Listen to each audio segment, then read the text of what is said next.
What's going on, guys? Today I have another lineup video. I haven't uploaded in a while, so I thought I would post another lineup video before I upload some more gameplay. My lineup looks a lot different than it did before. Okay, let's start with the running back. This goal, Jeremy Hill, it's actually a really solid card.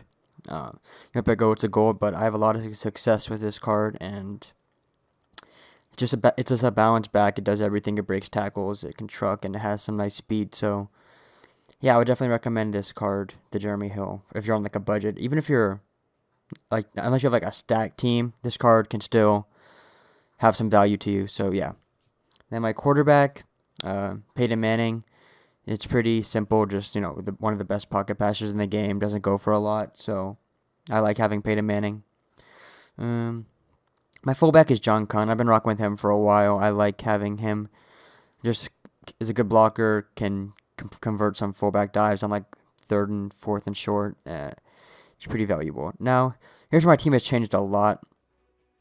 My number one receiver is I have Captain Julio, and Captain Julio is, to put it simply, an animal. If you just throw it up to him, he'll go and catch it. His stats. Let me go to his stats. His stats do not look that amazing, but just really, if you press him, it's game over. If you press him, it's gonna be a touchdown because he has 96 release and 94 speed.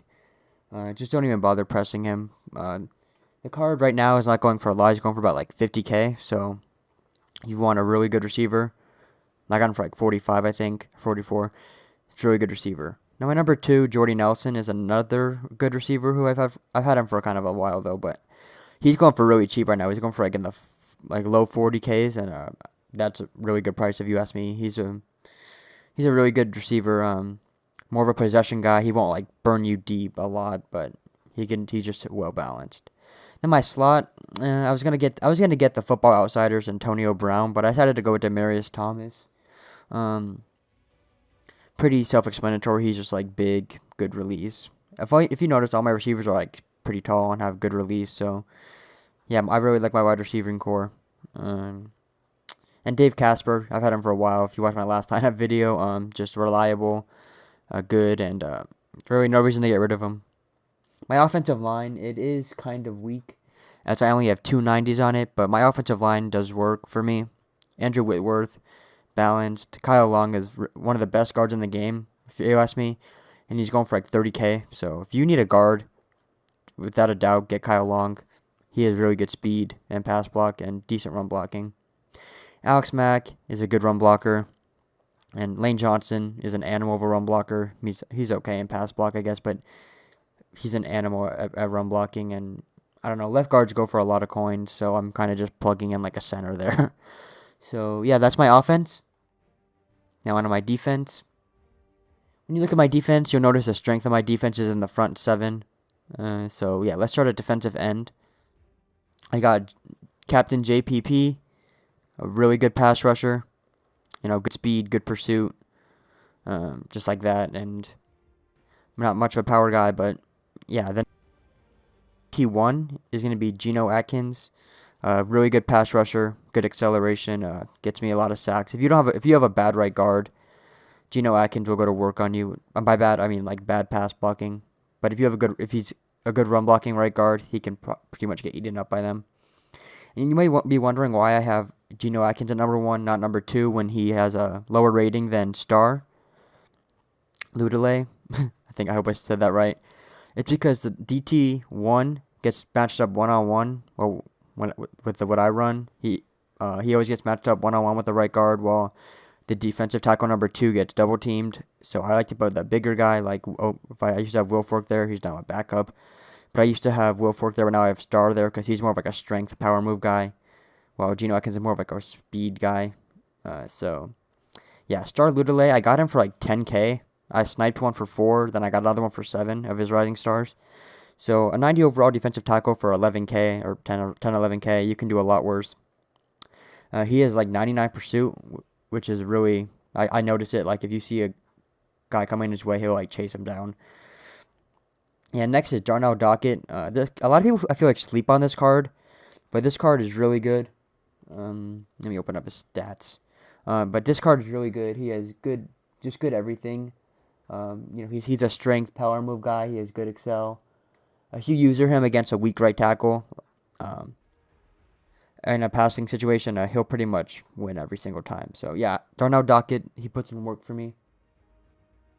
My right outside linebacker, I've been wanting this card for a while, but for a while he was going for like 100K consistently. So but I saw him up for 45K, and I'm not gonna say no to that. DeAndre Levy, he's an animal. I used to have the base elite Levante David there, but DeAndre Levy's he's like a Levante David with better catch. He has like 12 better catch, hit power, and strength and block shed. So it's just like an upgrade to Levante David. If you ask me, I really like him. He catches pretty much everything you throw his way. So yeah. Next, it's the base, the automatic Luke Kuechly. I don't envision myself getting rid of him anytime soon. Even with these new middle linebackers coming out, like this Jack Lambert. But I don't know, I like Kuechly, just not really no reason to get rid of him. Connor Barwin, I went on 4-3, by the way, and you might be like, oh, why do you have him if he's a 3-4 linebacker, not really that good at zone? He has like 72 zone, but I like to user Connor Barwin because he has good everything but zone, and he has like 72 catch, I think. So when I user him, that really adds to his value, and I can user him and get picks, and his zone coverage doesn't matter as much if you just user him. So yeah, I'd recommend this card if you like to user your linebacker and you don't want an expensive one. Connor Barwin, I would definitely recommend him. Now on to my secondary. You're going to be probably asking a lot of questions on why it's so bad, but okay. First, we have Clinton Dix at free safety. This guy is a complete animal. He's one of my best players, I think, and he's only an 86. He has, He has 80 catch, like 90-something hit power, 88 zone, good pursuit. There's just like really nothing wrong with this card. He forces a lot of fumbles for me. And if anybody on a budget or just looking for a free safety, that's good. Clinton Dix. Next, I have rising star Kenny Vaccaro. He's a lot like Clinton Dix, except he doesn't have that good a catch. But he can lay the boom. He has a good zone. Even has some good man. Just good, solid around card. And I like my safeties, even if they are not the top tier ratings that they could be. My number one corner is Casey Hayward. I run a lot of zone, so he has like 95 zone, I think. Good catch, so I like him. But 4 picks, like he only has 64 catch or 65 catch, and he caught all 4 picks when and 3 of them were on deep balls. So I don't know, this card, I guess it's pretty legit. If you need he's just a good card. He has good speed, good zone, decent man. So yeah, and he caught all 4 picks in a game for me that were thrown at him one time. Pretty sure he's guarding the 97 Larry Fitz too. So yeah, that card's good. Next I have Janoris Jenkins. I got this card a while ago, but he has good man, good zone, good catch, good speed. And yeah, so thanks for watching, guys. I'm probably going to start uploading some more gameplay soon, and